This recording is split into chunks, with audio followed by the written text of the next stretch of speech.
following is a presentation of Main Street Media, your source for news, sports, and information on Main Street in Middle Tennessee.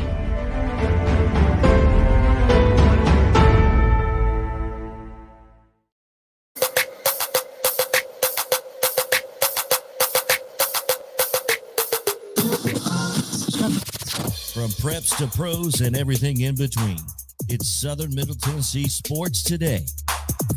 Live from the Lee Company studio. With the Hall of Famer Mo Patton, here's Chris Yow. Welcome into a Thursday edition, Southern Middle Tennessee Sports Today, presented by Mid-Tennessee Bone and Joint. And we are glad to be with you here again. Man, we have found our way to the other side of the hump. It's always nice. I don't know if you guys know this outside of Murray County, but it's snowing here a lot. And I've made one snowman. Yourself, as Mo says, speak for yourself. Well, it's snowing here. And Is it not snowing in Lawrenceburg? Just ice on the south end. Ice, baby. Yes. We've got snow in Williamson County. I think that's all we've got, though. So I don't know. I've not been outside. Well, because we all know that. What, JP? Mo hates being cold. Mo don't like being cold. I've made one snowman. I've eaten one bowl of snow cream, sweetened with caramel flavoring instead of vanilla. It was delicious. No bourbon? I've not put bourbon in. It's not bourbon cream yet. That's for after the show, Mo. We'll get to that part eventually. But it's been nice. Charlie got to go outside and she does not like snow. At least she doesn't like it snowing when it hits her face. She might like it when it's not actually snowing and she can just play outside in the snow. Charlie may be like Papa Mo. Yeah. She might not like being cold either, you know? I don't think she does. I don't think she does at all. So, but anyway, we are still at home, as you can tell if you're watching on YouTube, Facebook, Twitter at SM_TN Sports. Of course, go subscribe to the YouTube channel. You'll get notifications each time we go live. If you subscribe as well, you can get notifications on Facebook when we go live. You never know when we might go live. There's always some random times that we just show up. And so, it might be worth having the notifications on. But stop what you're doing. Because we're about to ruin the image and the style that you're used to. Yeah. Sorry. Yeah. I got a little carried away there. My bad. We got a great show, though. We have Jim Fay coming up on Coach's Corner, which is always a good time. Anytime we can get Coach Fay on, it's kind of like when we get Joe Williams on. You never know what might get said. So it's must-hear radio, no question. We'll also talk about the college football playoff, some broadcasting news about the playoff tonight. So it came out today, so looking forward to that. Some other broadcasting news as well that we'll talk about. College hoops, there was a few SEC games last night. We've got some games coming up tonight that we can talk about. And big news in the United States Football League. Except it's not news. So we're very confused. Let's go to a Facebook message that Andrew the Earl Moore. Yeah. Hey. Hey, Hayes. Hey. Glad y'all are on. Gives me something to do while I'm stuck at the brewery. Tough place to get stuck. Are you kidding me? I think he's being facetious there. He is being facetious. Yeah, it's a good place to get stuck. But y'all don't worry about him. Yes, don't worry about me. I'll survive. Yes, I bet he will. Andrew the Earl. Oh man, Andrew. Looking forward to talking to him about Sunday's game, Titans game tomorrow. We'll have him on the show. So glad to have you watching and listening, Andrew. Again, we have a great show lined up.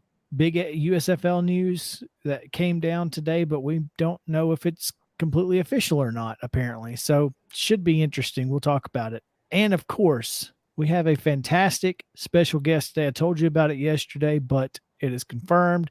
Dr. Alan Sills, Chief Medical Officer of the National Football League, will join us in hour number 2. So you're going to want to stick around for that.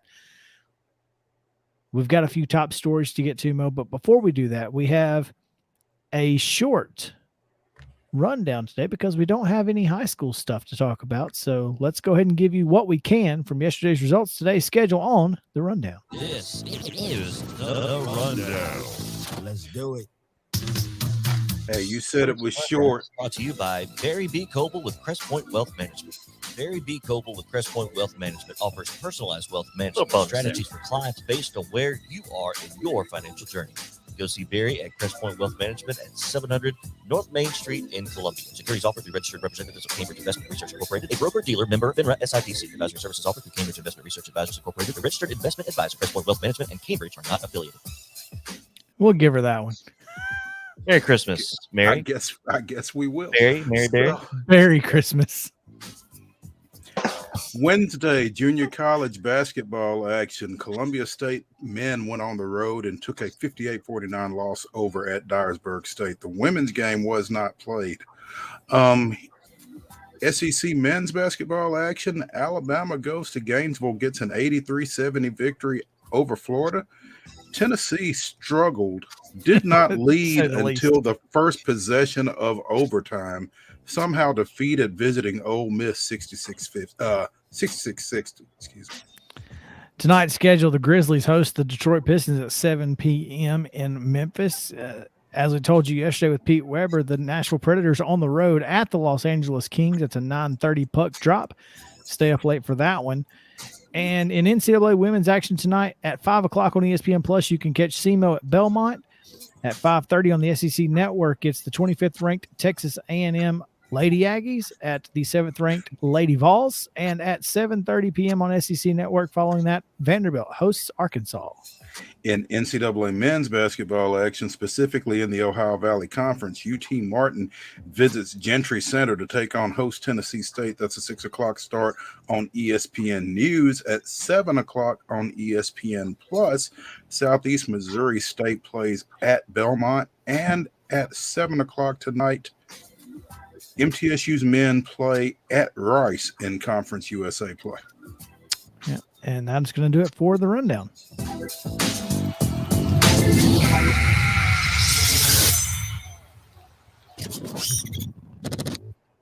Super short. That's okay. If you want to watch sports on TV tonight, not a lot of options. And like I said before the show off the air, yeah, there's not an NFL game tonight, which is unfortunate. Really was hoping to catch some random two teams that I never get to see on a Thursday night game, but I could not.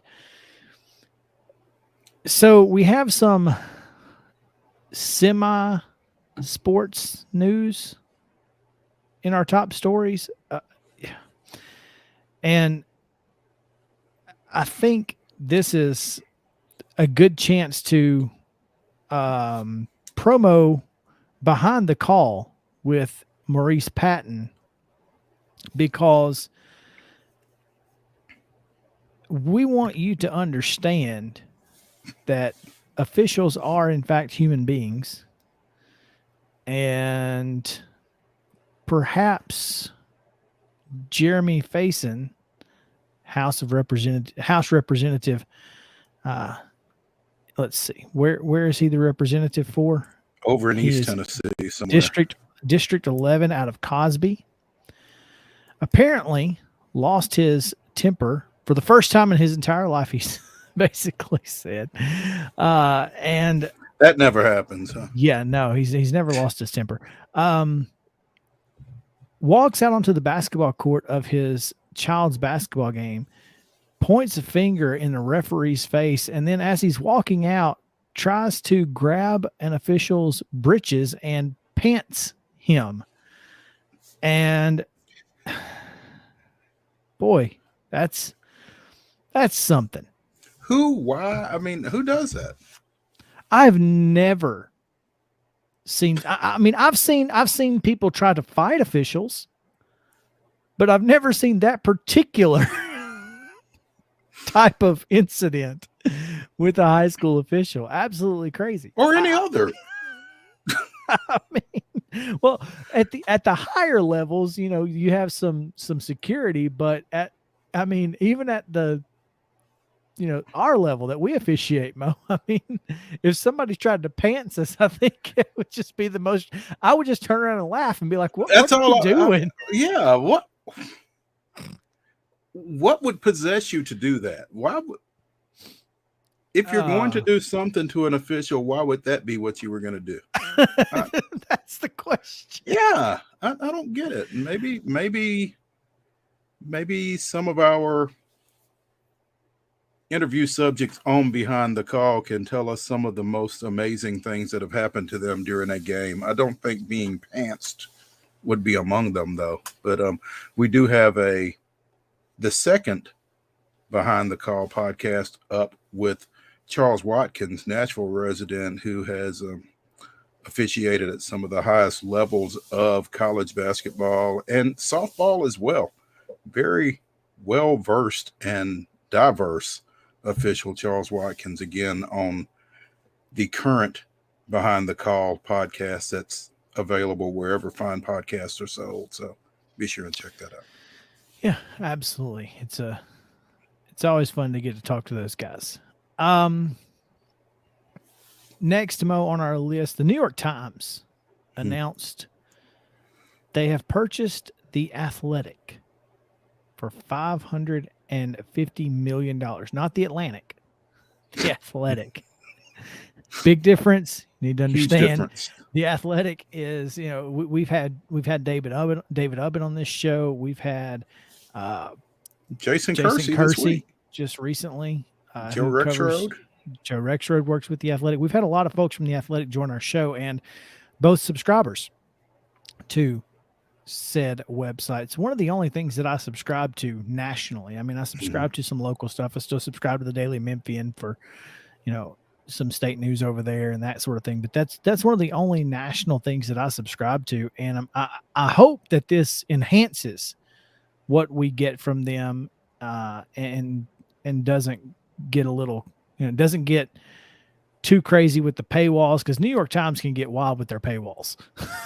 So I'm hoping that nothing changes in that regard.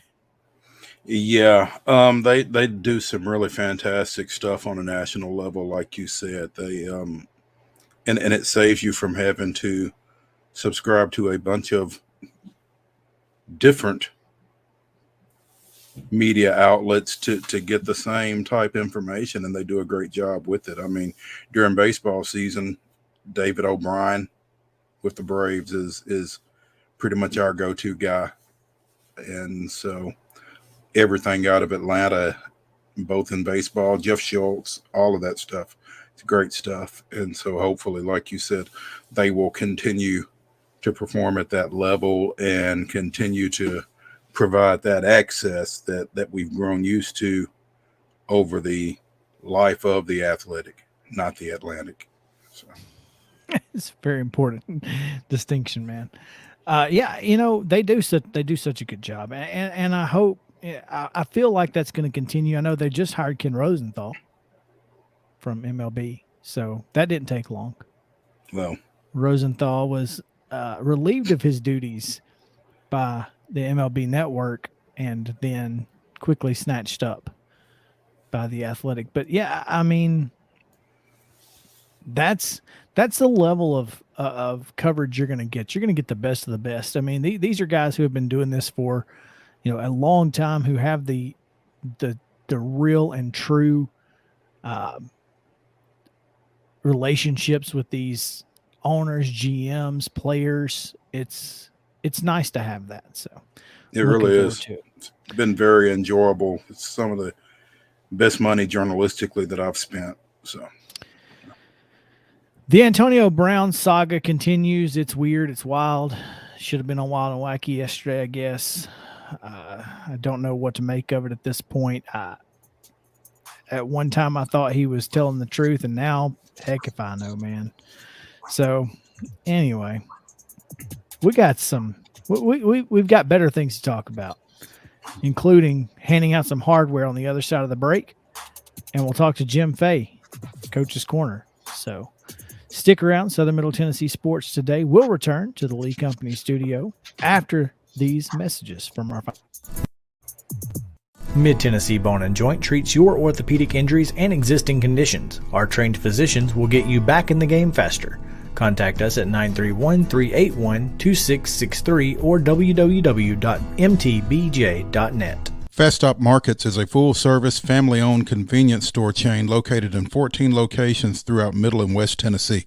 For those in our listening area, you can find them in Columbia, Centerville, Lawrenceburg, Spring Hill, Dixon, and White Bluff. Fast Stop partners with wholesale fuel brands like Shell, Marathon, and Exxon, delivering a consistent customer experience that is fast, friendly, and clean. If it's not already, it will soon become your go-to store to shop in town or on the road. Fast Stop Markets is proud to be keeping you moving in Tennessee. Keep your home as comfortable as possible. If you have any issues with your air conditioner, electrical, or plumbing systems, call Lee Company. Our techs use visual findings and other technology tools to add transparency and clarity. You see what we see, whether we're in a crawl space or on the roof. We're here 24/7, so if you need us, call us. Lee Company. Call 931-548-4448 today or schedule your appointment at leecompany.com. That's leecompany.com. Hey folks, while we take a quick break from the show, I want to tell you about our friends over at Custom Stone Handlers in downtown Columbia. Ned Rich and his team at Custom Stone Handlers believe in leadership. And outside of the military, our greatest leader-building platform is sports. Custom Stone Handlers proudly encourages young people to get in the game. You can contact them today at 931-490-4990 or visit CustomStonehandlers.com. Mid-Tennessee Bone and Joint has been the official sports medicine provider for Maury County Schools for more than 40 years. We specialize in orthopedic injuries, and our Ortho Quick walk-in service lets you bypass the ER. Visit us online at www.mtbj.net.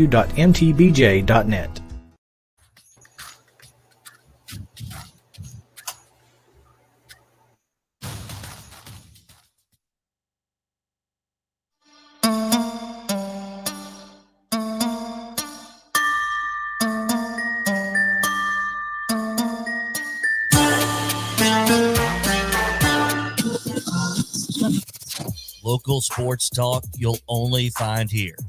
It's Southern Middle Tennessee Sports Today. Live from the Lee Company studio with the Hall of Famer Mo Patton, here's Chris Yao. Welcome back in Southern Middle Tennessee Sports Today, presented by Mid-Tennessee Bone and Joint. Chris Yao, Mo Patton, JP Plant here with you, and boy, what a Thursday show we've got lined up. And it's continues, but really just kind of getting started, Mo. You know, that first segment, we just talk. This one here, we get a chance to speak to folks who, you know, have some pull in this world. And I'm looking forward to it. But before we do that, why don't we hand out some hardware? Let's do it. The End to Win Life Team of the Week. This is last week. And it is presented by our friends at Custom Stone Handlers, Ned Rich and the folks. This one's going to go to the King of the Hill, Summit. Summit boys. As we mentioned earlier this week, if you're going to put on a tournament, you might as well win it. And Summit with a 45-38 win over Station Camp, a 63-54 win over Page, and a 63-47 win over Lebanon last week, taking the title at their King of the Hill Holiday Classic.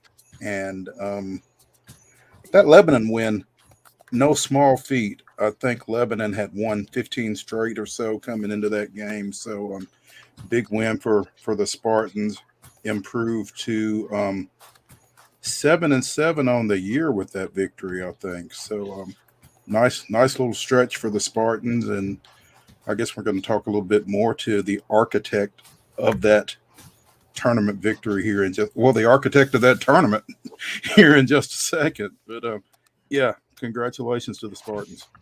And finally, our MTBJ, Mid-Tennessee Bone and Joint Player of the Week, also over in Summit, on the mats, Jarvis Little.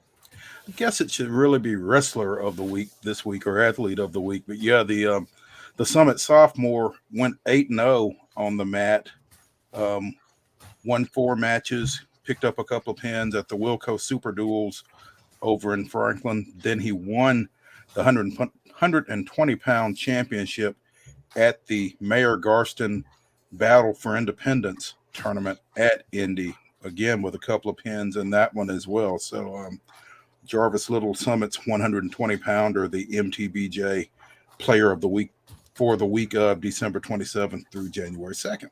So congrats to both of them. There you go. So that's the hardware. Let's get to the man, the myth, the legend himself. Let's talk to Summit Boys basketball coach Jim Fay, joining us now on Southern Middle Tennessee Sports. Coach, thanks for joining us here on Coach's Corner, presented by From the Heart in Chapel Hill. Renee Hart and the fine folks at From the Heart Cafe are doing a fantastic job keeping you fed through the holidays and all year round. So make sure to go see them over in Chapel Hill. From the Heart Cafe, proud sponsor of Coach's Corner. Coach Fay, welcome in. Hey, thanks for having me. I appreciate it. You may not want to go visit From the Heart today. No, probably not. But yeah. Well, I got out early and went to Walmart for cat litter, so I'm done. I'm good.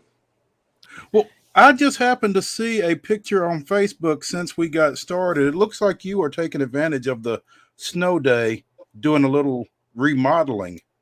Well, I've been wanting to work on some of my card sets, and I've had to put several big, large containers in my bedroom. So my wife's not real happy about that. So I had to get my shelving put back together in my office at home. Otherwise, I'll be sleeping out in the garage, and it's a little bit too cold for that right now. It's definitely too cold to sleep in the garage, and I could see her doing that. So yeah, that's probably a good call today, Jim. We talked or we texted back and forth after your semifinal win over Page last week and mentioned that you were going to need some luck going into that Lebanon game last Thursday. What, from where you sat, happened in that final game? I mean, that's got to be a huge victory for you guys. Well, it was interesting because Jared Hall, he had been out the previous 2 games. They beat a good Independence team without Jared, and I think that was one of the best things that could have happened to Lebanon to win a game, a matchup like that, and not be at full strength. They were missing him and Yarwin Alexander, another really good player. They were both out, and their other guys just stepped up and played great. So I'm thinking, okay, maybe some things have happened. Alexander came back the second day, and then everybody smiled at me when they rolled in on Thursday because Hall came walking in as well. And I'm just like, okay, whatever. And they'd already beaten us pretty good earlier in the year. But our kids were motivated, and we started out and played real well to start with. And then there was just a real unfortunate incident. Hall got frustrated because he missed a couple of probably really makeable shots, and he wasn't happy. I guess the crowd got on him, and he just lost his composure. And I think he's a highly talented player, and he lost his composure. But take nothing away from my team, we were winning the game when he was in, and the number of technicals really kind of hurt them. But I don't know that they got within 10 points in the second half. So even the team that played really well the first game of our tournament, even with those guys plus a talented Alexander, they couldn't overcome what we were doing. And our kids just really played well. It was by far the best we played this year. But I'd go out and say that since I've been at Summit, probably the best that one of my teams has played overall. And that's got to be a great confidence builder, I would think, as highly touted as that Lebanon team has been. Like you said, with or without Hall or Alexander, Jim McDowell does a great job. Does a great job over there. And to beat those guys, especially having lost to them earlier in the year, like you said, it's got to be a huge feather in y'all's cap. Well, absolutely. McDowell does a great job. The funny thing is that I felt like we could have and should have played them better the first time, but bad scheduling on my part was a factor. We played a game against Mount Juliet on Thursday night at Mount Juliet, turned around and came back, excuse me, and played them on a Friday night, and they didn't have a Thursday night game, so made it kind of tough. Our kids probably didn't have a chance to regroup fatigue-wise, but we're still young and we're still trying to find ourselves, and there's going to be a lot of ups and downs with this team, but I think as we move forward, we're going to have a lot more ups than downs. Coach, as you continue and say that the ups and downs are going to continue, but that's the time for ups and downs, is before Christmas and before you come back. Now that you are looking to get into district play, obviously consistency is key. How do you feel like this district, kind of matches up with the one that you guys were in last year? Now things have kind of changed a little bit. How is this district different, and what are you looking forward to out of it? Well, I like the ability to schedule people outside of my district that I like, friends, peers that I have good relationship with, Troy Allen at Green Hill, McDowell over there at Lebanon, Kippy Brown at Beach. I like the opportunity to play a lot of various, teams and competition because we have a smaller district. And I think that's a real positive. I know a lot of people don't like hunting for games, but we have so many one game matches with everybody that will return next year. So it's just a flip flop on the schedule. The schedule wise makes it work really well. And by playing a lot of different coaches and a lot of different teams and styles, it gives us the opportunity to see a lot of different looks so that really nothing can totally catch you off guard when you get into district play. Now, our district went from a 9-team district to a 5-team district. We picked up a very good Columbia Central team, and they're really talented, athletic, well coached. Nick Campbell does a good job over there. And then we have our rival Independence, and then we have a very good Ravenwood team that made it pretty far in the tournaments last year. And also Nolensville has moved up, and I've had some experience playing Nolensville over the years when they were AA, and I was at East Nashville in AA. So I like the league. I like the opportunity to make different schedules out and play different people, and not just feel like I'm almost strangled having to play all these teams. There's drives that you just don't want to make sometimes, but I like this schedule. I like this opportunity. And, you're going to have 3 teams based on a 5-team district. You're going to have 3 teams that automatically qualify for the region tournament. And when you have that situation, it's obviously every game is very important to try to get as high a seed as possible. You'd like to be out of that 4 or 5 play-in game, but everybody's going to be a tough out. Speaking with Jim Fay, the Summit Boys basketball coach here on Coach's Corner, presented by From the Heart Cafe over in Chapel Hill. Jim, we talked about that King of the Hill Holiday Classic tournament victory and the big win over Lebanon.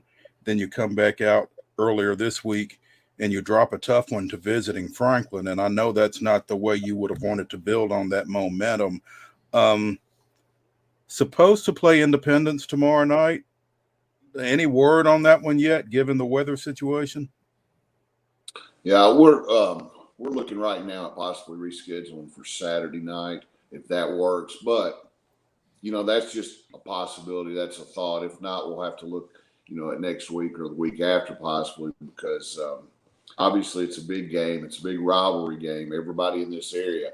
I'm a mile from Summit High School, sitting here in my house, and my school is actually in 1 mile from Summit. I'm actually in the Independence zone. So our school zones are really kind of blurred in terms of lines, but it's a big game. Everybody looks forward to those games. We split with them last year. I have a new coach, and Coach Wilkins, who has done a good job with them so far. They've got good players, really good school over there, and we're excited about that. But I don't know. I'm sitting here looking at all this glorious white snow, and I don't expect to get out there and definitely not play tomorrow. And I'll be I'm apprehensive about having the opportunity to play on Saturday. It just depends on how things melt down and evaporate and warm up. And that's as Chris mentioned, that's a district game in addition to the big rivalry. So it's kind of tough to have the build up and then have to try to get that rescheduled, I would think. It is. And, we've got a district schedule now that is, it's hard. It's hard in previous districts that you had to play 2, 3, 4 district games before Christmas. The districts were so big. Now you can put all of your district games after the first of the year. And it also makes sure if you have football players coming back, then that gives you a chance to get those guys back and get a few games under their belt before you have to go on and play the most meaningful games of the year. All the games have some meaning to you, but the district games are obviously the most meaningful games because that sets you up for seeding in your district tournaments. District tournaments being, obviously what we're all working toward, but you guys have played a difficult schedule to this point. You and I talked, I guess it was the semifinal football game, but you've got a lot of young kids who are kind of finding themselves. So that's the most important thing is getting these guys experience against tough competition to get ready for that district tournament. It is. And, I think we're in a good place right now. And I think the elephant, that was always in the room about the Twins, the Wade boys playing basketball this year. Will they or won't they? Obviously, they're not playing, and that's fine. I look forward to going up to Kentucky and watching them play for the Wildcats next year. But now that is dead and buried, so to speak, we can get on and not have those distractions, those questions that we have to answer about people that are not with our team. And we can go on and focus on the guys we have. And I think that's a real factor as well, because we've got a really good program. We've got a good young group. And, each year we'll continue to add a piece or two here. And I think it's gonna be something that lasts. I mean, we're going to compete every night. We're going to put in the best game plan we have. And we're going to give guys the opportunity to play. And they're not going to be just kind of pigeonholed into one role or another.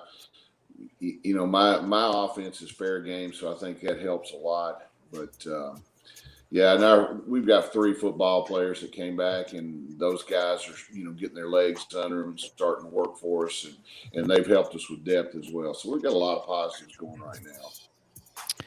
Coach Jim Fay here on Coach's Corner, presented by From the Heart Cafe. Coach, thanks for taking some time with us. We appreciate it.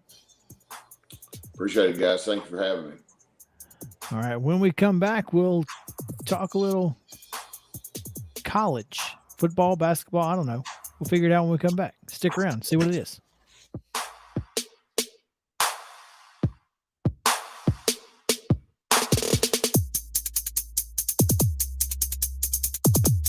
Mid-Tennessee Bone and Joint treats your orthopedic injuries and existing conditions. Our trained physicians will get you back in the game faster.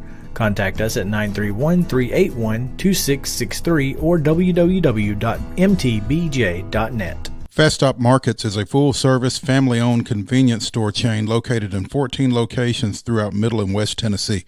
For those in our listening area, you can find them in Columbia, Centerville, Lawrenceburg, Spring Hill, Dixon, and White Bluff. Fast Stop partners with wholesale fuel brands like Shell, Marathon, and Exxon, delivering a consistent customer experience that is fast, friendly, and clean. If it's not already, it will soon become your go-to store to shop in town or on the road. Fast Stop Markets is proud to be keeping you moving in Tennessee. Keep your home as comfortable as possible. If you have any issues with your air conditioner, electrical, or plumbing systems, call Lee Company. Our techs use visual findings and other technology tools to add transparency and clarity. You see what we see, whether we're in a crawl space or on the roof. We're here 24/7, so if you need us, call us. Lee Company. Call 931-548-4448 today or schedule your appointment at leecompany.com. That's leecompany.com. Hey folks, While we take a quick break from the show, I want to tell you about our friends over at Custom Stone Handlers in downtown Columbia. Ned Rich and his team at Custom Stone Handlers believe in leadership. And outside of the military, our greatest leader building platform is sports. Custom Stone Handlers proudly encourages young people to get in the game. You can contact them today at 931-490-4990 or visit CustomStonehandlers.com. Mid-Tennessee Bone & Joint has been the official sports medicine provider for Murray County Schools for more than 40 years. We specialize in orthopedic injuries, and our Ortho Quick walk-in service lets you bypass the ER. Visit us online at www.mtbj.net.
This is Southern Middle Tennessee Sports Today. Sports talk like it used to be. You know, like your crazy uncle used to listen to. Only better. Here's Chris and Mo. Welcome back in. Hey. Oh, there we are. We were on the wrong side for a second. I think JP likes to do that just to mess with us, man. Just because he can. He just wants to see us shuffle. It's all good. It's kind of like the Mike. It's like the Mike Tirico, Chris Collinsworth slide on Sunday nights. Exactly. Yeah. It works out for us. Man, we appreciate you guys hanging out with us here on this Thursday edition of Southern Middle Tennessee Sports Today. And Mo, I was scrolling through Twitter earlier today and found that the college football playoff national championship broadcast will once again include the film room, which will have Jimbo Fisher on set, talking about what's, kind of breaking down things of what's happening on the game. And I feel like, Saban was on this one. He was on the film room, I think, the year they lost the semifinals, maybe. Mm-hmm. I don't remember, but he was on the film room one year, and to me, it feels like this is simply a chance to build your brand, right? I mean, this is a recruiting tool. This has nothing to do with, a lot of folks will say, why on earth would you want to be on TV during the national championship game featuring two teams from your conference? Well, why simple. Would you not? It's national TV. That's why. Yeah. I mean, it's kind of interesting, and I would think that there would be a lot of coaches that are like, why that guy? Why not me? I would think that ESPN does not have any problem getting coaches for that assignment, to come on and talk during the national championship game about what they're seeing and what their team did and that kind of thing. Did A&M play Georgia this year? No. I think it would have perhaps been more interesting if you got somebody who was a common opponent of both of them, but Jimbo should be pretty good. I think he will be. I think, Jimbo is is a character in and of himself. So I think that's part of it too. I think he's going to make compelling television, and that's probably why Jimbo was on the short list to do this. and he's also pretty knowledgeable and has worked with both of these guys. That's true. So, I think that makes a big difference too.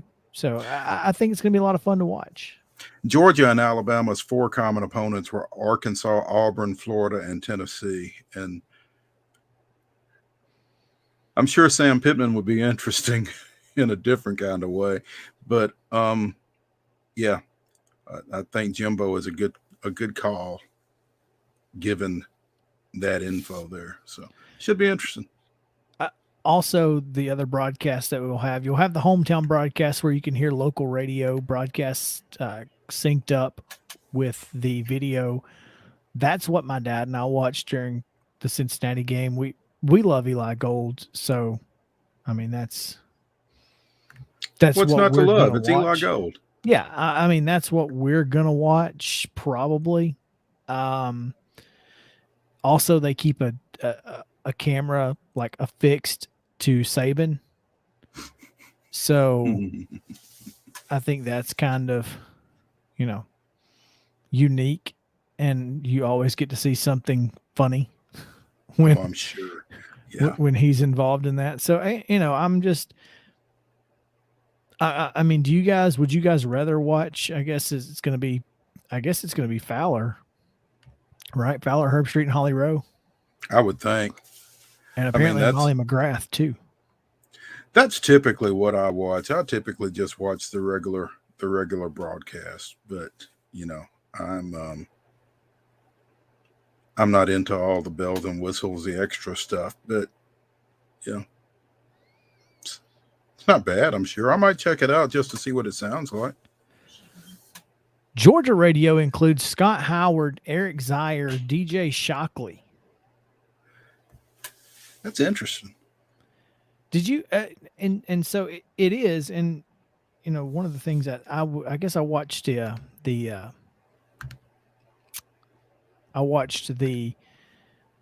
Behind the Voice or whatever the ESPN documentary, network documentary.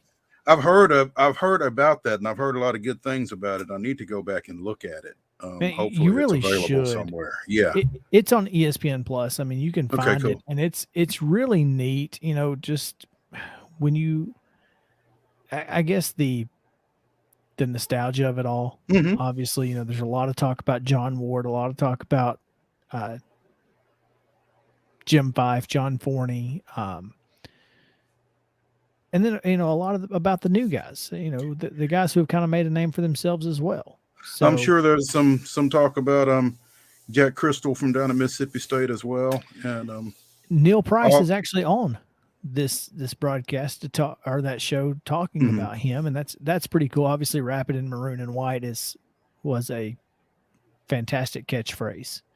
So yes, that's a lot of it. And when I saw Neil, I was like, "Hey, I know that guy." Right. Yeah.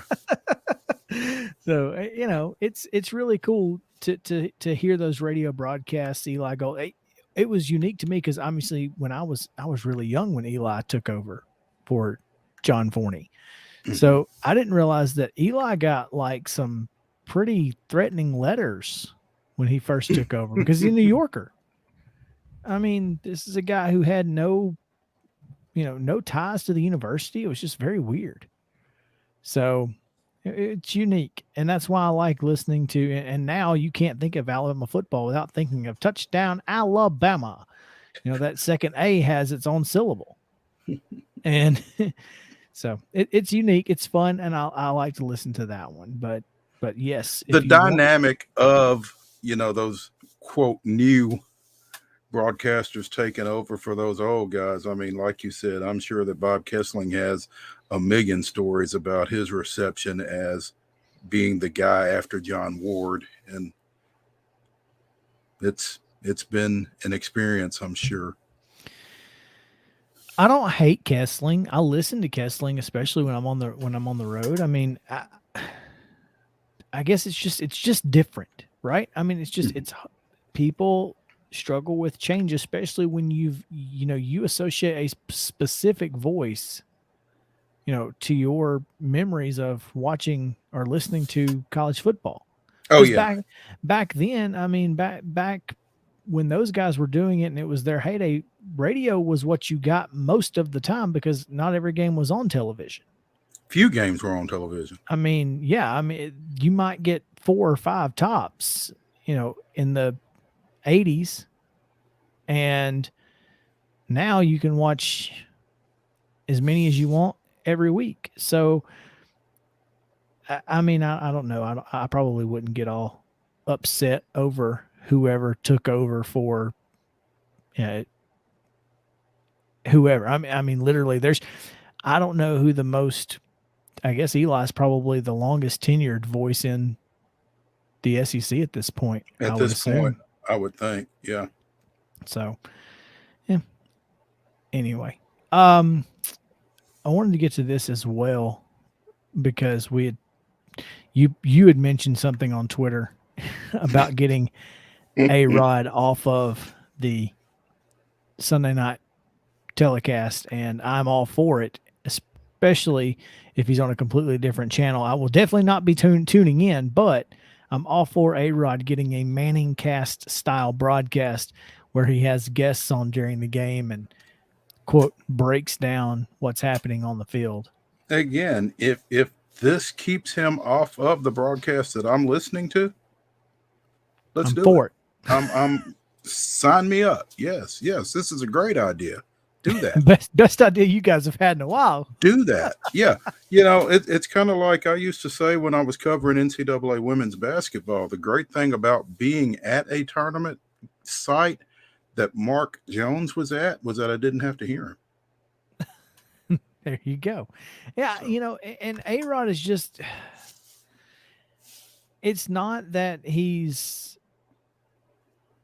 bad for the broadcast other than I just feel like he somehow manages to take the focus off the game. That it's not that he is, he's saying the wrong things. I feel like sometimes he does give you some good insight, but for the most part, it's, when he's talking to Bryce Harper, it's all about, well, when I played Bryce, this, and this, or whatever. It's just, I don't know. I just don't like it at all. Stop it. Stop talking about yourself. That's it. We saw you play. You were good. Let's talk about somebody else. But enough about me. Enough about you. Let's talk about me. And it always feels like every time the Braves play on Sunday Night Baseball, it is an anti-Braves fest because they're always playing a major market team. They're always playing the New York or the LA or Philly or whatever teams that, have been media darlings.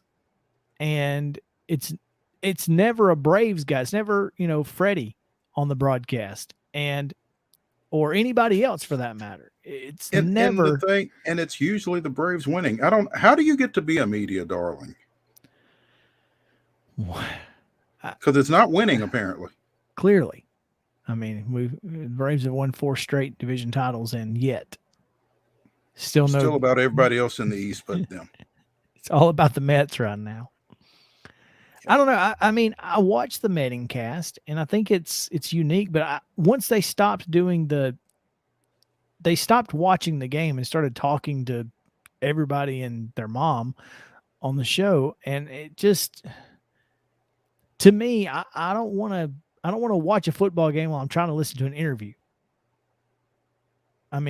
Give me one or the other. Let's watch the game. Let's talk about what happened. I want to hear Manning be like, I want to hear Peyton say something technical and then Eli give him crap for it. That's what I'm here for. And I thought that's what, I've not watched one yet for an extended period of time, but I thought that's what the selling point was initially. You've got these 2 Hall of Fame quarterbacks that are going to break this game down for you in a unique way because they are, because of their experience at quarterback in the NFL. They're going to give you some insight that nobody else is able to give you. But now you're in, I don't want to sound like the grumpy old man that I am, but like you said, the guests that they're bringing on now don't lend themselves to that. Yeah, no, I could do without it. I understand the first week, Peyton got a little crazy with the whiteboard and got a little technical, and you missed part of the game talking about some other stuff. But just give me an instant reaction. Mm-hmm. That's all I want. Speaking of Hall of Fame quarterbacks, a friend of the show, Jeff Perlman, tweeted out earlier. He tweeted a picture of Kurt Warner's stats and said, "How is Kurt Warner a Hall of Famer?" To which I replied, because it's the Pro Football Hall of Fame, Jeff, not the NFL Hall of Fame. And his time in the Arena League certainly lends itself to his resume. But also, he took the Cardinals and won to a Super Bowl. The Cardinals took him to a Super Bowl. So I got thoughts about Kurt Warner, but we're under the 2-minute warning, so we don't really have time to get into him, I don't think. So, well, we can always talk about it on the other side of the break. I'm here. Well, we can do that. Let's. Kurt Warner, Hall of Famer or not? Well, he is, because he has a gold jacket. Should he be? Hot takes coming on the other side of the top of the hour, and college hoops talk. So stick around. Southern Middle Tennessee Sports Today. We'll be right back after this.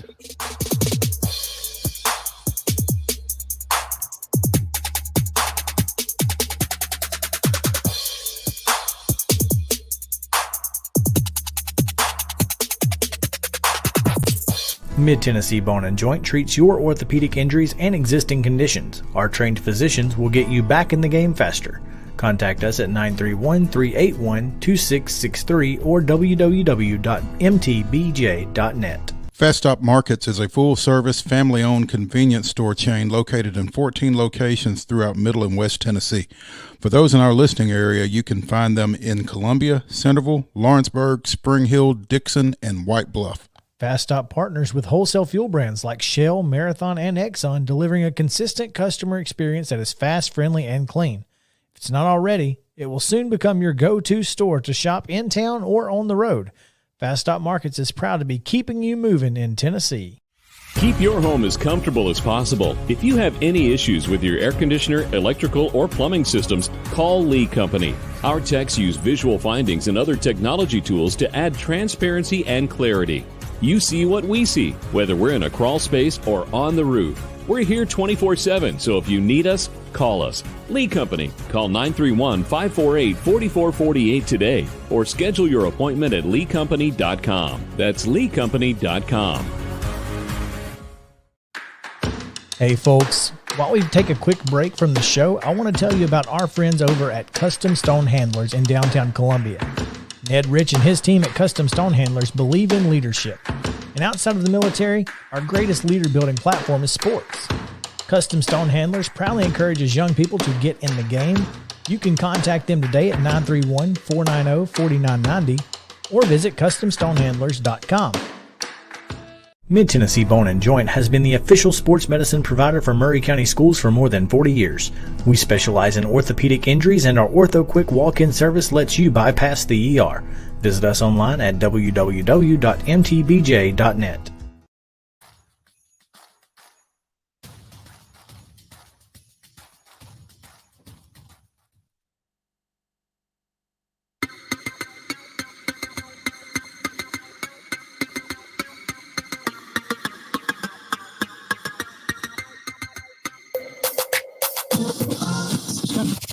From preps to pros and everything in between, it's Southern Middle Tennessee Sports Today. Live from the Lee Company studio. With the Hall of Famer Mo Patton, here's Chris Yao. Welcome back in, or welcome in to hour number 2 if you're listening on the podcast. And if you are listening on the podcast, you're going to want to go back and listen to hour 1 because we talked about something on the other side of that break that we will continue talking about here on this segment.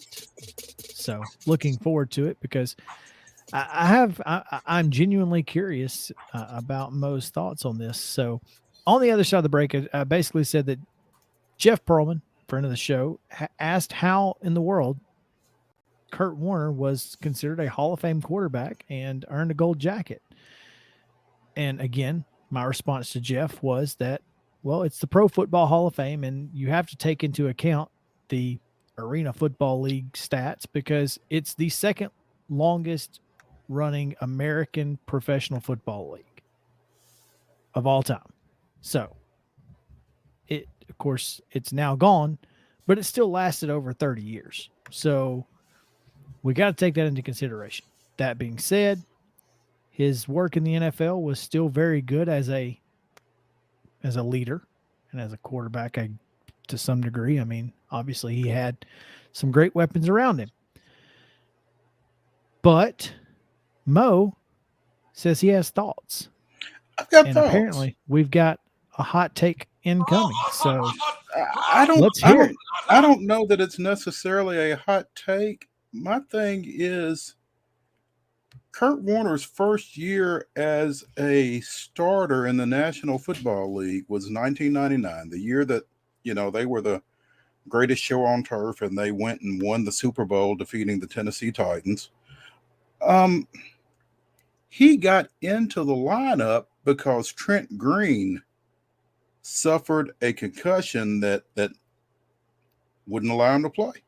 I'm sorry, a torn ACL. I thought he had some concussion issues as well. At any rate, he was not the starter from the get in 1999. He went in because Trent Green was unavailable. How he started 16 games in 1999. I think Green was hurt in the preseason.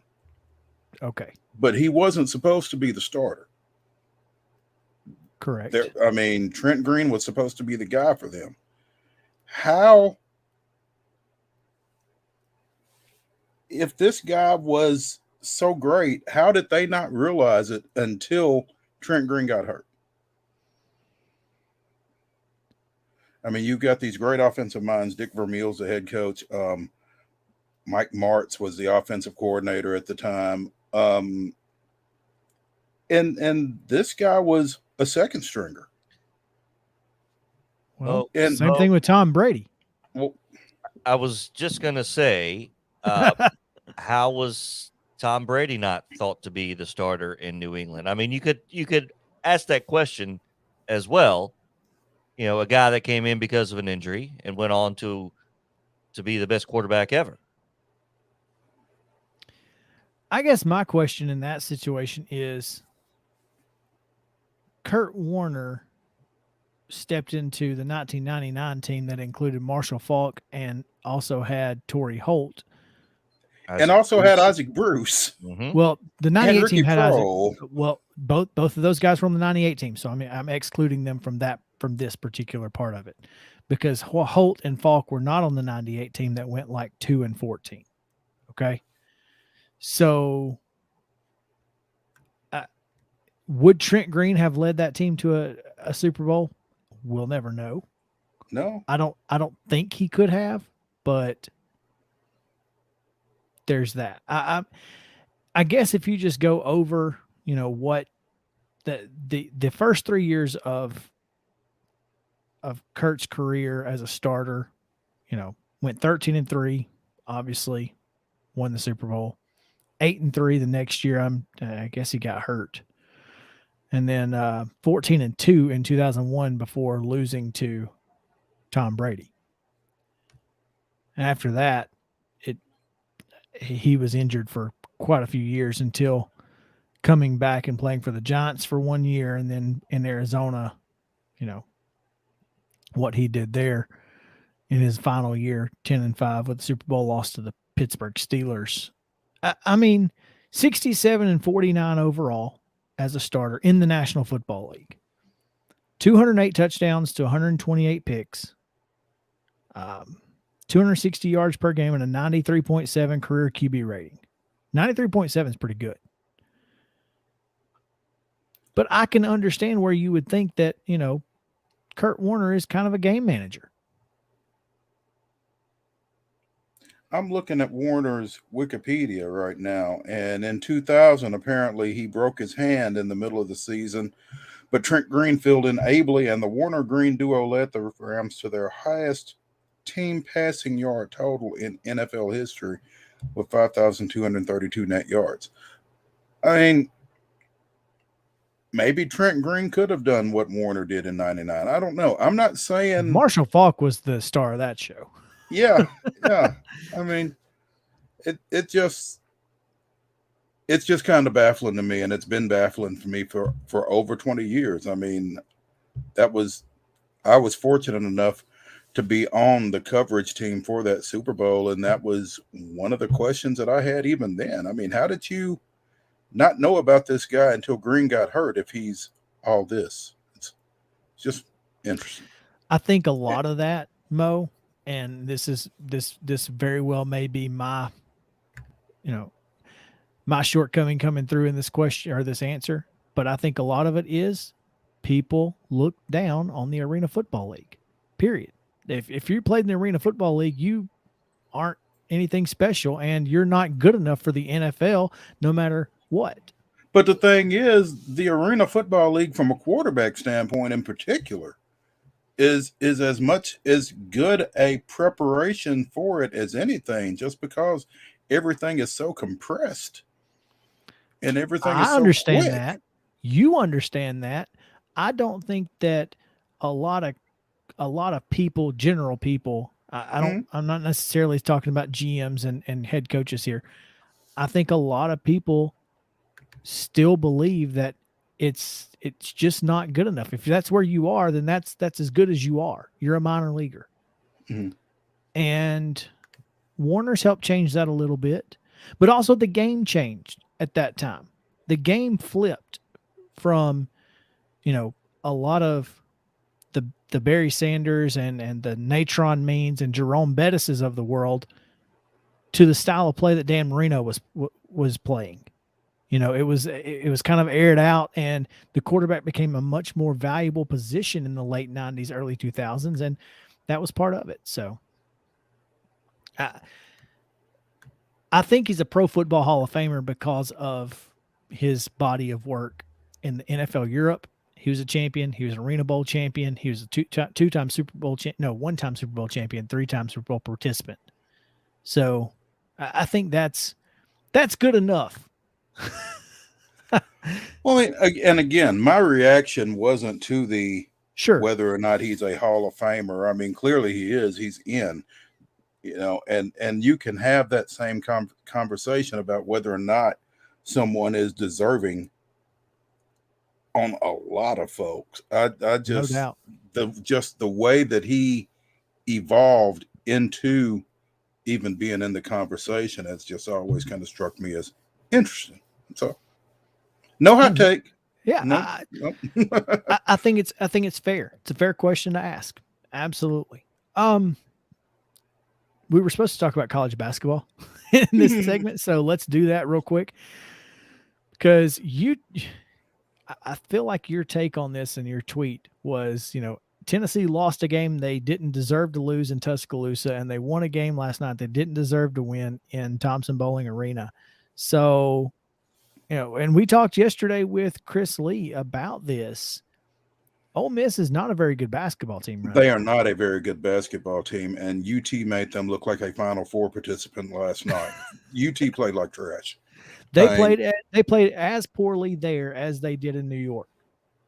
Yeah, someone tweeted, and I didn't get to see the Texas Tech game, so I couldn't really respond with any base of knowledge to someone's tweet that's what they looked like up there. But they looked like hot garbage last night. I mean, shooters couldn't shoot.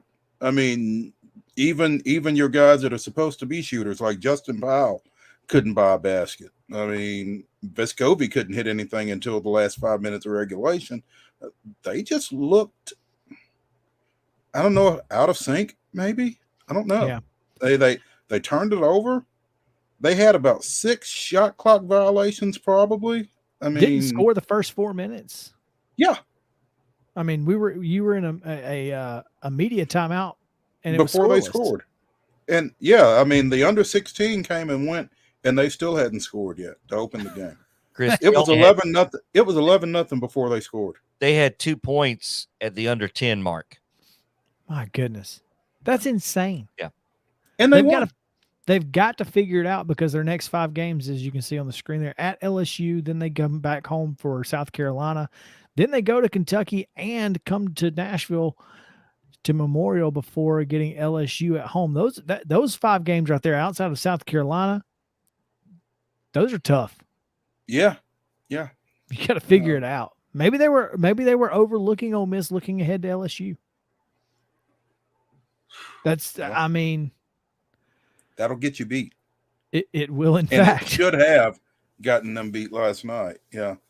I was intrigued to see Ziegler and Chandler on the floor at the same time a lot for UT last night, because I kind of thought they were both point guards. Maybe not. Well, they are both point guards, but I think Kennedy Chandler can do a lot more than Ziegler can, and giving Ziegler the opportunity to let Chandler do Play some off of those the other ball. things. Yeah. I think it's a matchup problem for some people, because you typically only have one guy who can guard a true ball handler. And when you have two true ball handlers on the floor, you're going to create some matchup problems, but clearly maybe that's not the case. Because maybe they created them and couldn't take advantage of them. I'm not sure. It was also interesting down the stretch last night, no Fulkerson. It's the decisions being made at this point by Rick Barnes are not encouraging. That's all I'm going to say. He's made some tough decisions over the last couple of ball games, and I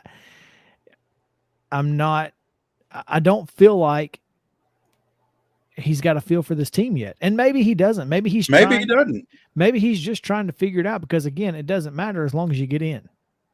Right? Yeah. Just get in. So figure it out. And I've seen coaches do that. I've seen coaches try everything in the book, against good competition, to see what's going to win in March, what's going to win, during the SEC tournament, the NCAA tournament. And if that's what it takes, then that's what it takes. Alabama last night defeated Florida 83-70 in the O-Dome, and no struggle. Although Florida led at halftime, Alabama came out in the second half and just destroyed the Gators. I don't know what Nate Oates said at halftime, but it was pretty impressive, because they took the lead with 15 minutes to go and then never trailed again. And like you said, we talked to Chris Lee yesterday. Florida's had a couple of good wins. They've also got that Texas Southern loss that's bad. I think the honeymoon might be about over in Gainesville for Mike White. Maybe so. I'll be curious to see what they decide to do, because Florida is a very good basketball school. It's a place that you can win a lot of games. When you look down there and you see the Billy Donovan court, this is a program that won back-to-back NCAA national championships. That's right. They've got a couple of good wins. They've got some bad losses, so they're going to have to turn it around too. Hopefully, they don't do it against Tennessee in a couple of weeks. Come back with us. Dr. Alan Sills, NFL Chief Medical Officer, joins us on Southern Middle Tennessee Sports Today. Stick around.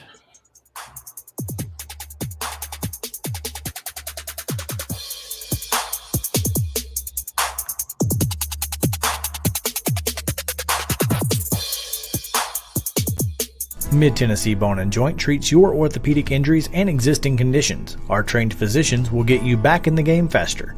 Contact us at 931-381-2663 or www.mtbj.net. Fast Stop Markets is a full-service, family-owned convenience store chain located in 14 locations throughout Middle and West Tennessee. For those in our listening area, you can find them in Columbia, Centerville, Lawrenceburg, Spring Hill, Dixon, and White Bluff. Fast Stop partners with wholesale fuel brands like Shell, Marathon, and Exxon, delivering a consistent customer experience that is fast, friendly, and clean. If it's not already, it will soon become your go-to store to shop in town or on the road. Fast Stop Markets is proud to be keeping you moving in Tennessee.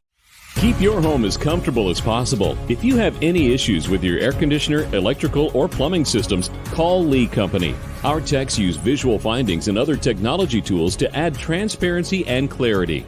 You see what we see, whether we're in a crawl space or on the roof. We're here 24/7, so if you need us, call us. Lee Company. Call 931-548-4448 today or schedule your appointment at leecompany.com. That's leecompany.com. Hey folks, while we take a quick break from the show, I want to tell you about our friends over at Custom Stone Handlers in downtown Columbia. Ned Rich and his team at Custom Stone Handlers believe in leadership. And outside of the military, our greatest leader building platform is sports. Custom Stone Handlers proudly encourages young people to get in the game. You can contact them today at 931-490-4990 or visit CustomStonehandlers.com. Mid-Tennessee Bone & Joint has been the official sports medicine provider for Murray County Schools for more than 40 years. We specialize in orthopedic injuries, and our Ortho Quick walk-in service lets you bypass the ER. Visit us online at www.mtbj.net.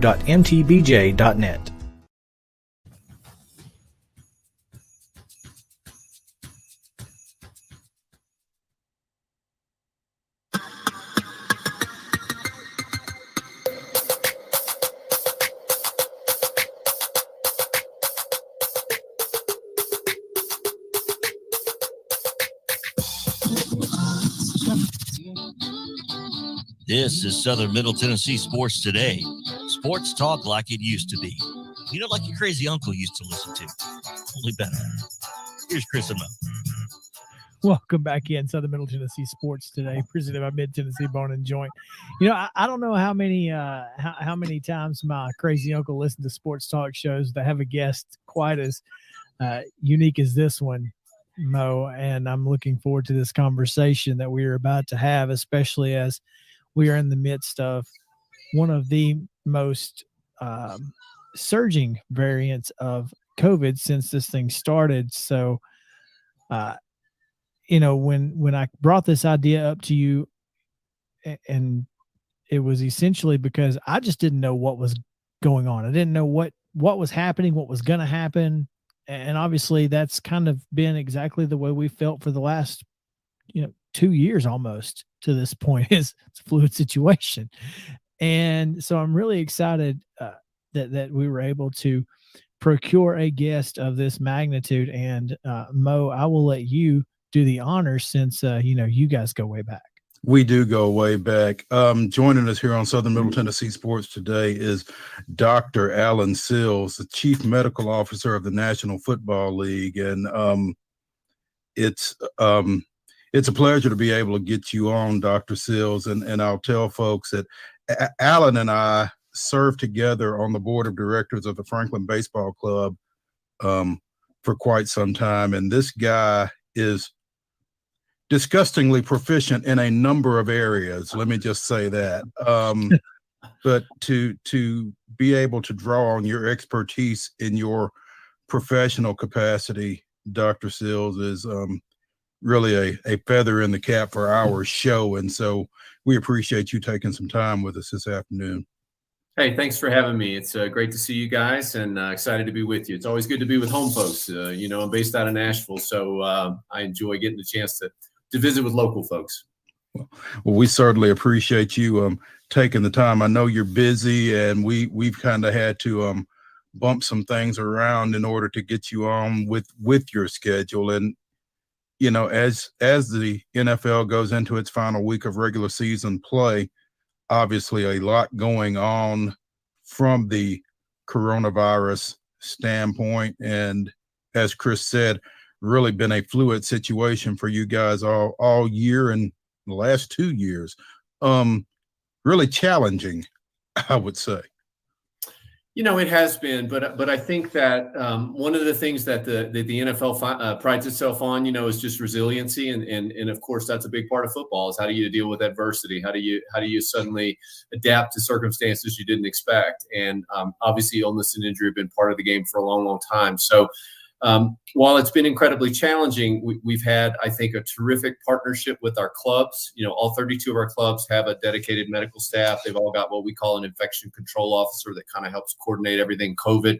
But everyone has pitched in. I mean, I've just been on the on a couple Zoom calls in the last hour here, for example, with a couple of clubs where the general manager, the head coach are on the call, sort of preparing ahead for playoffs and some of the things that are affecting there. So it's been very much a team effort. We've all learned a lot along the way. And I think that it's been that resiliency that's really allowed us to keep going and to pivot and do things that we needed to do in order to change and adapt to a very, very unpredictable landscape, as you said. Obviously, when you came onto the NFL staff, I guess, back in 2017, I would imagine the biggest things that you were dealing with were concussions, head injuries, that kind of thing, and reacting to that. And you talk about pivot, all of a sudden you're dealing with infectious diseases and pandemics and that kind of thing. This hasn't been necessarily what you signed on for, I wouldn't think. I think it might have been under that other duties as a sign, but no, you're right. Obviously, back in 2017, concussions were front and center. And listen, they're still a major focus of ours, as are other injuries, lower extremity injuries, hamstring, Achilles, ACL, you name it. But clearly, the last 2 years have been dominated by this. But what I think has been really unique and something that's an enjoyable part of my job, Mo, is to be able to say, at the NFL, we've actually been able to contribute a significant amount of knowledge to public health agencies. We've had some of the best data because we have had access to testing and tracing and things like that. So throughout the pandemic, we've met regularly with the CDC, with the White House Task Force, with other public health officials. We've actually published a couple of papers with the CDC, and we've got another one in the works that'll come out in a few weeks. So I think it's been gratifying that we've been able to take our experience in the NFL and apply that in a way that's really benefited the broader public health effort and hopefully showed the way forward. Because what we've tried to do at every point, Mo, is we've tried to say, yeah, there's this virus and there's a set of things we have to do to deal with it. But let's also keep in mind that there's some things in life we enjoy doing. How can we go forward and do both of those at the same time and do it in a safe manner?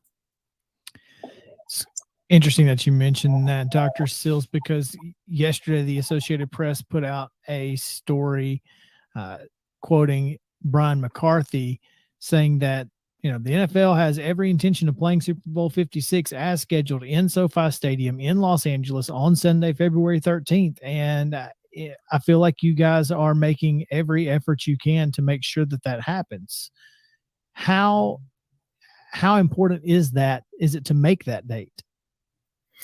Well, I think that we've obviously always been committed, as I said, to trying to stay on track with doing things and showing that they can be done safely. But we've also recognized that sometimes we have to change. I mean, we've had to change days of the week when certain games were played.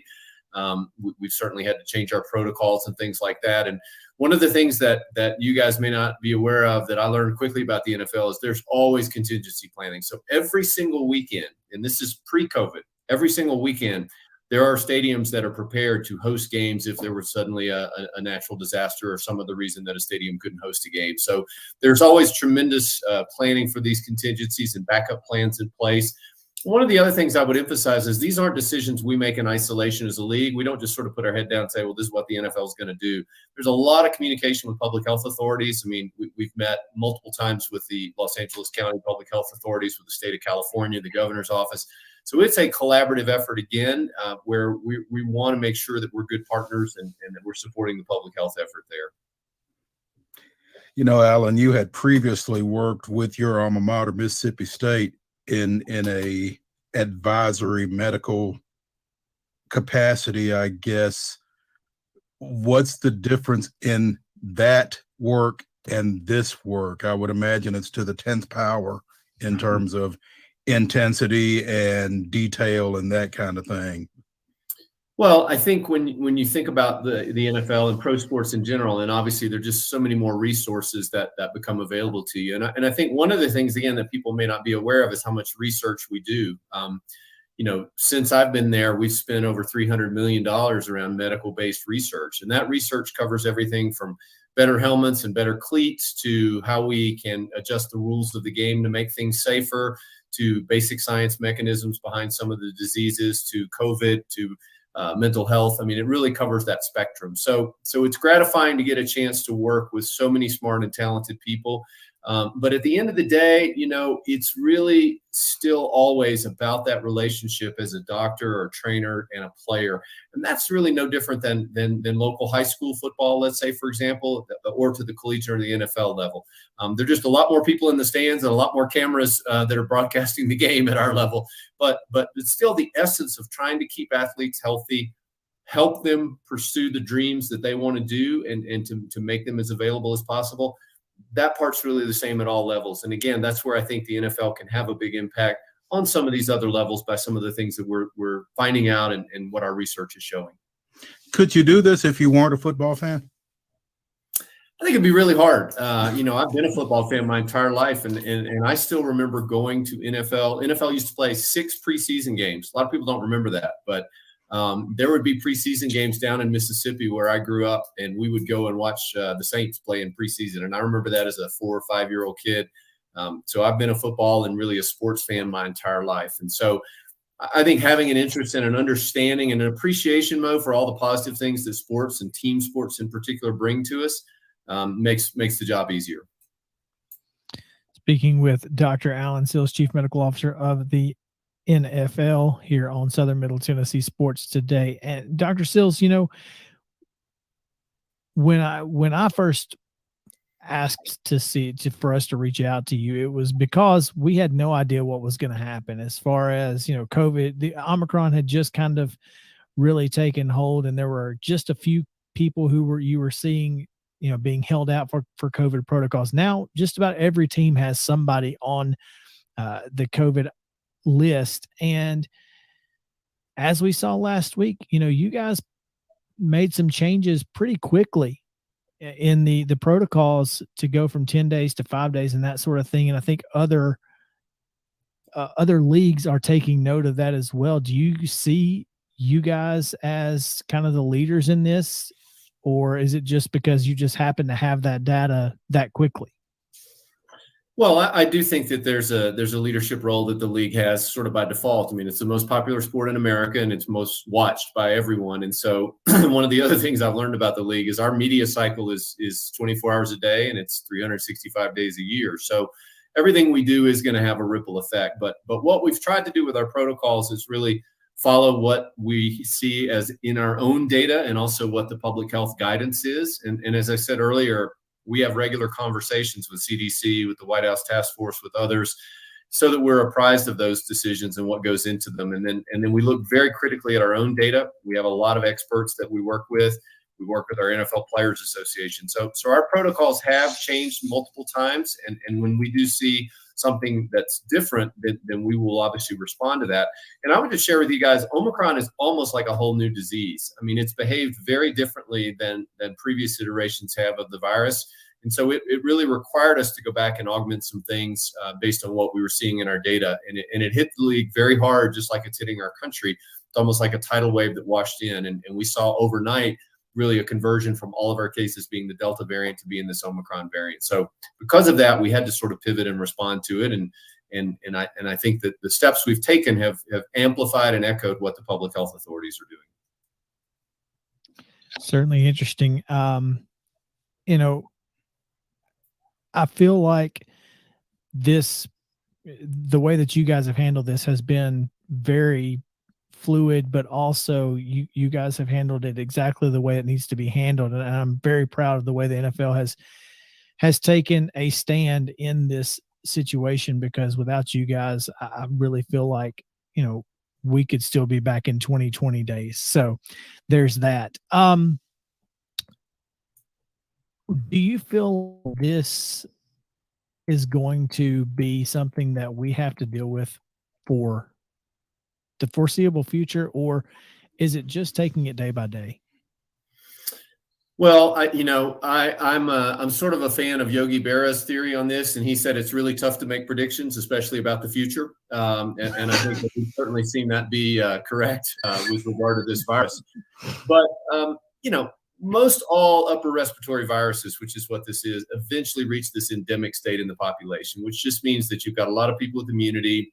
They remain contagious, but they're not as severe. And I think that's what we all see this moving towards, hopefully in a kind of a silver lining way. Maybe that's what Omicron will do for us, is get us to that point a little quicker. But I do think this is going to be around, and I think it's about how do we learn to live with it. And again, protecting the vulnerable, taking common sense precautions, but at the same time trying to go forward with life, because I think we all recognize that we miss out on things. I mean, certainly I wouldn't sit here and argue to you that sports are an essential part of life, but they add a tremendous value, not only on a national basis, but on a local level. And so having kids with the opportunity to participate in sports, team sports, individual sports, I think these are really important things. And so we will, I think, learn a lot from this, and hopefully, it will help us as we approach future surges of illness, because we know there will be others down the road. But I do think that we're heading towards a more endemic state with this. And my own personal projection, if you will, for 2022 is that we'll be approaching that stage of, just like influenza, that COVID-19 is going to be out there. It's going to affect a lot of folks, but there's certainly steps that we can do to protect against it and to live with it and coexist, if you will. One last thing, we got just less than a minute to go, but I just wanted to get your. I assume you're not an ortho doctor or anything, but are you surprised to see Derrick Henry potentially going to play either this weekend or in the next couple of weeks? We never comment on specific players or specific injuries, and so I wouldn't touch that. But I would just say that he's obviously an amazing young man, an amazing player. And I have a lot of confidence in the medical staff of the Tennessee Titans. They're folks who've been doing it a long time. They've got a lot of expertise, and so I know they'll make the best decision together with the player. And that's really what sports medicine is about. If you look at it, these aren't about one person telling another person. You've got a player who obviously is a competitor, wants to get back, but they're going to participate and have a meaningful voice in that discussion as well.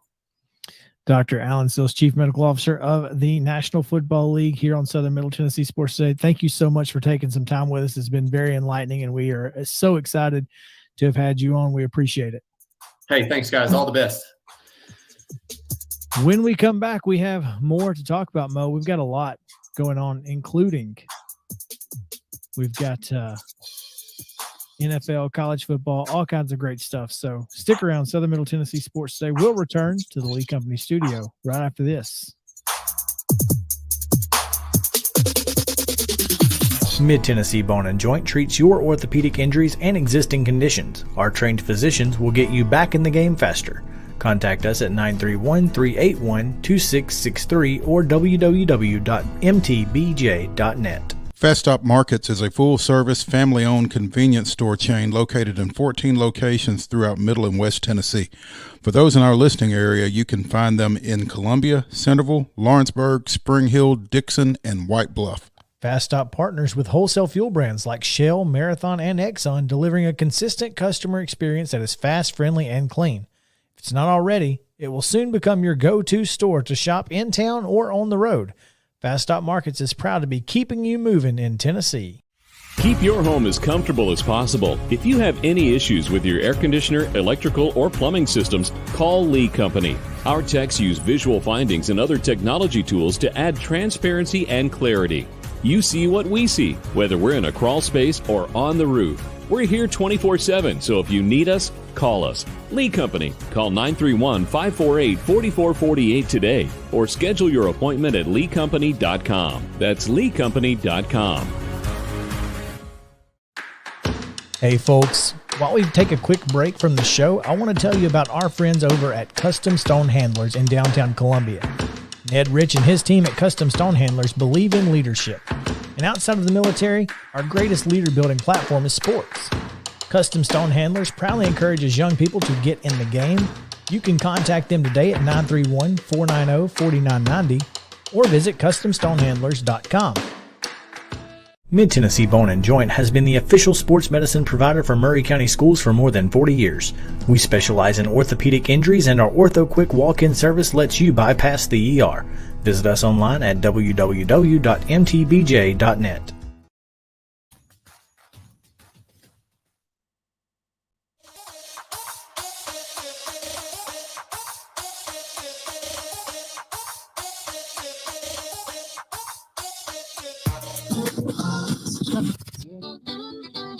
This is Southern Middle Tennessee Sports Today.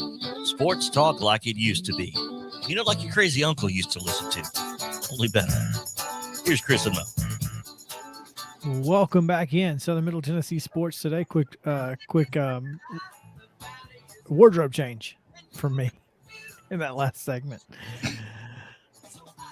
We were able to catch up with Dr. Alan Sills last night for a segment, and we appreciate him taking some time with us when he can, and glad that we were able to get him on because it was very enlightening, and glad to get some clarity on what's going on in the NFL with regards to COVID. And I feel like we got some good info, Mo.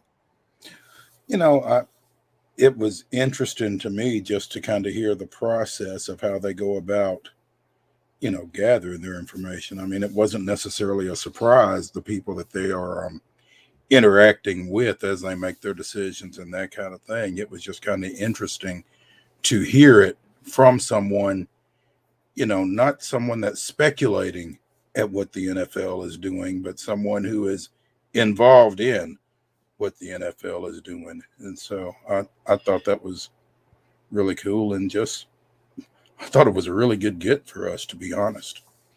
Well, again, part of that long-standing tradition here at Southern Middle Tennessee Sports, where we get the weird guests because Mo knows them all. But thanks, I think maybe weird and unique, saying in the same vein there, not weird as in bad weird. The guests aren't weird. No. How we come about them might be very odd sometimes, but it works out. It works out. Mo, we got a lot of transfer portal news today. Tons of it. Redshirt freshman running back out of Florence, Alabama, D. Beckwith from Tennessee has entered the portal. Former 4-star prospect who started as a wide receiver, moved to tight end, and then ended up in the backfield where he continued to move down the depth chart all year long. 1 carry for 2 yards in the fourth quarter against South Alabama. Just didn't pan out for D. Beckwith, and he joins Will Albright, the long snapper, who announced his intentions to go into the portal for Tennessee earlier this week. And some other transfer portal folks finding some homes. TCU running back Zach Evans headed to the Grove with Ole Miss. Ex-Missouri quarterback Connor Bazelak headed to Indiana, apparently. And finally, Auburn gets their man. They get a quarterback.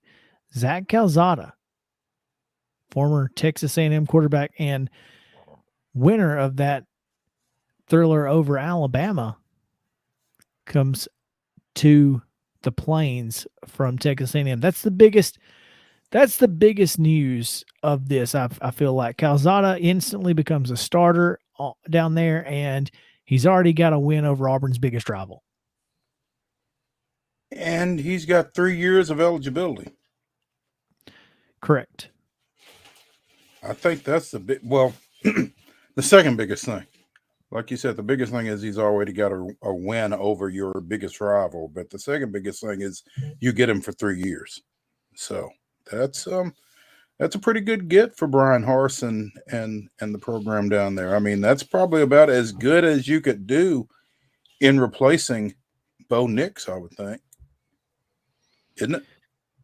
I think they're very similar in style. I think Calzada's toughness is going to be a good thing, considering, the offensive line that he'll have to play behind. Perhaps they'll be able to shore that up before Calzada steps on the field down at Auburn. Someone tweeted a graphic that Oregon has all 5 of their starting offensive linemen coming back. And someone said, y'all think this is why Bo Nix went to Oregon? 100%. You mentioned some of the other movement in and out of the portal. What is the demand in the transfer portal for a long snapper? There probably aren't a whole lot of them out there. I mean, good ones. So, I guess, but you would think that if he was good, then he'd be playing. Maybe Tennessee just has 2 really good long snappers. He's like, well, I'm I'm not going to make it here. So that's fine. That's where you want to have depth right there. Is it long snap? Especially when they can't even touch you. I mean, it's not like they can line up and just, bowl you over. Anyway. Interesting. Yeah. Yeah, it certainly is interesting. There's no question there. So this is kind of big news, I guess, for me, because I care about minor league football. 4 head coaches announced today for the United States Football League that will kick off in under 100 days, and they haven't even put together teams yet. So there's that. The first 3 weeks of this USFL will be the worst football you've ever seen. I mean, these guys are going to get maybe 5 weeks of practice together before they step on a field. It's not going to be great. But Mike Riley has been named the head coach of the New Jersey Generals. Obviously, Mike Riley, I guess his claim to fame is having been a player under Bear Bryant. No, I'm kidding. He was obviously a longtime coach for the Oregon State program and also spent some time at Nebraska and also spent 10 years in the NFL. Todd Haley, former Chiefs coach, will be the Tampa Bay Bandits head coach, Mo. That's a pretty good get for the USFL, right? Was he head coach in Kansas City? Yeah. So he was the guy before Andy Reid then? Probably. Wow.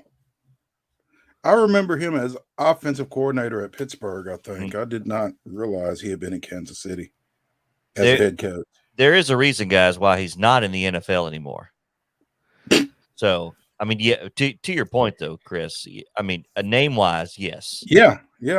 I don't think he was well-liked, though, amongst players. Not that every coach has to be, but I recall there was, if you can be mean or not a good person and win, but you can't lose and not be a good person. There is that. We've had that conversation before, so we have. I don't think he won enough to counterbalance his persona. 19-27. Okay. I mean, in the NFL, I've heard. Yeah, in the NFL, that you could do worse. Yeah. So a lot of their coaching today that have done worse. There's that.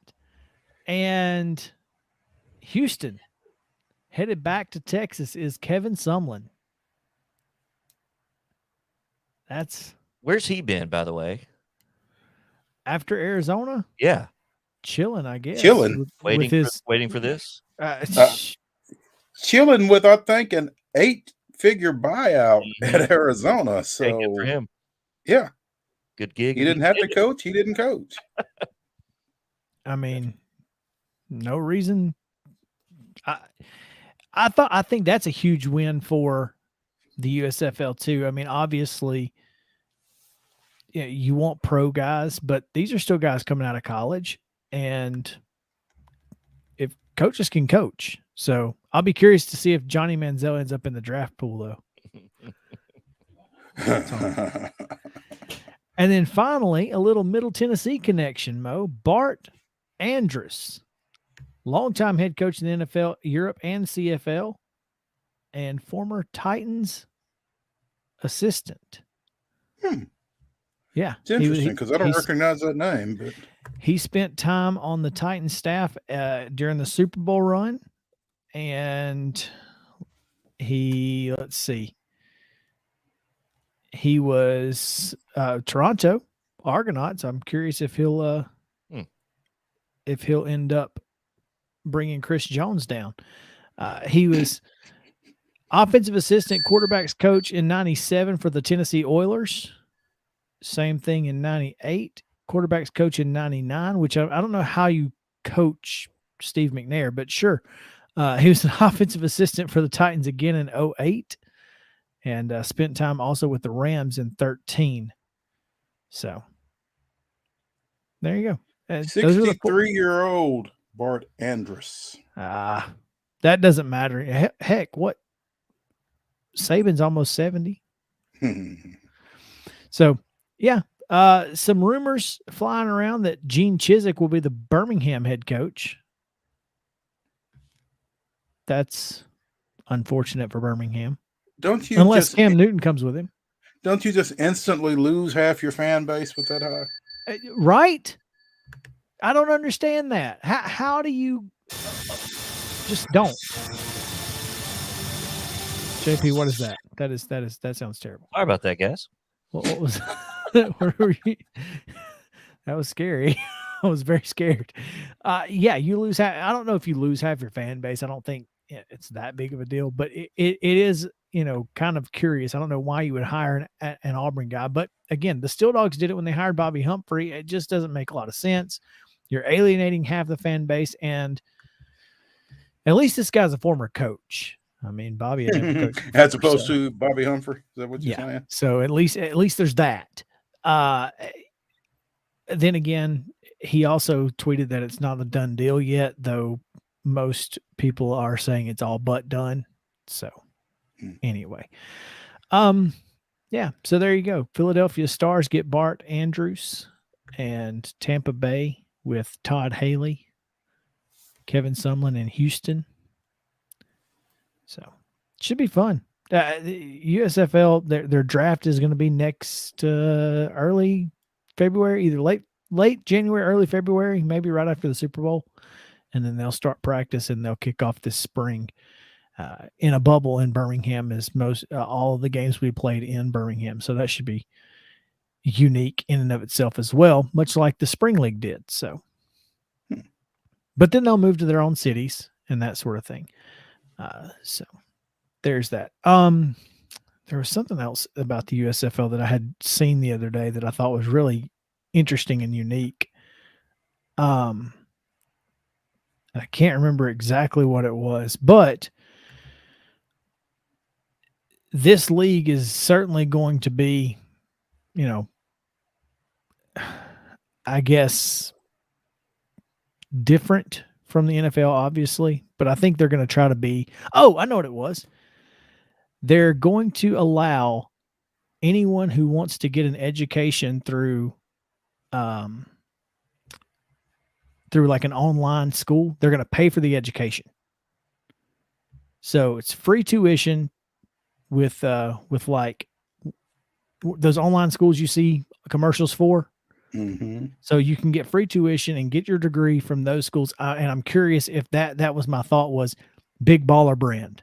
Is this an opportunity? Are they trying to get kids out of high school to come play in the USFL, get played, and get paid and get their degree? So that's a thought. Hey, look at there. If you are watching, little snow pick there. Yeah, that's my front yard. Yeah, if you're watching on Twitter, YouTube, Facebook, you can see my front yard. All right. That's going to do it for today. We got one more show left, and we're going to talk a lot of college football playoffs tomorrow because we will not be on Monday again. So come back with us. We appreciate you guys hanging out with us on Southern Middle Tennessee Sports Day. For Mo and JP, I'm Chris Yao saying have a great day and stay cool, Columbia.